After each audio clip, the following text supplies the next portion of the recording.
Teman-teman sekalian, jarang banget yang tahu bahwa setelah Indonesia memproklamirkan kemerdekaannya pada 1945, sebenarnya Belanda datang lagi pada 1946 dibantu oleh Inggris. Mereka rapat, terus kemudian memutuskan bahwasanya Belanda masih ada hak atas wilayah jajahannya di Indonesia.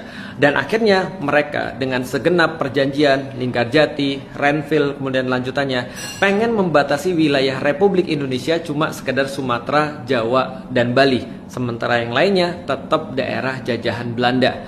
Artinya mereka pengen banget untuk ngelanjutin penjajahannya pasca daripada Perang Dunia Kedua melalui sebuah yang dinamakan dengan zaman sekarang dikenal Board of Peace.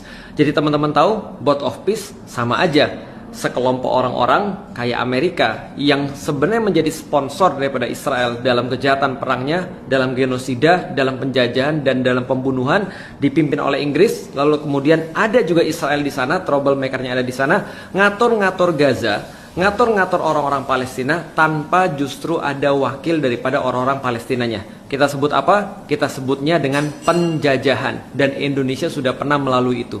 Bayangin kalau seandainya pada saat kita sudah merdeka, terus kemudian Belanda didukung oleh Inggris datang lagi ke Indonesia untuk mau ngatur-ngatur, emang kita mau?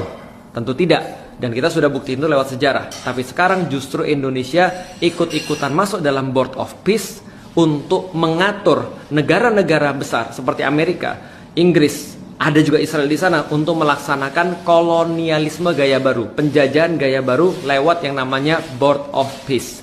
Kita cuma mengingatkan aja bahwasanya Presiden Prabowo harusnya tetap taat pada konstitusi dan Undang-Undang Dasar 1945. Apa isinya? Bahwa sesungguhnya kemerdekaan adalah hak segala bangsa. Dan oleh karena itu penjajahan di atas dunia harus dihapuskan karena tidak sesuai dengan peri kemanusiaan dan peri keadilan. Pertanyaannya, kita udah tahu penjajahan sudah terjadi, bahkan genosida terjadi, dan masih terus berlangsung sampai dengan sekarang di Palestina, terkhusus di Gaza. Pertanyaannya, Presiden Prabowo apakah tidak mengetahui sejarah, tidak mengetahui duduk permasalahan sebenarnya sehingga ikut dalam Board of Peace?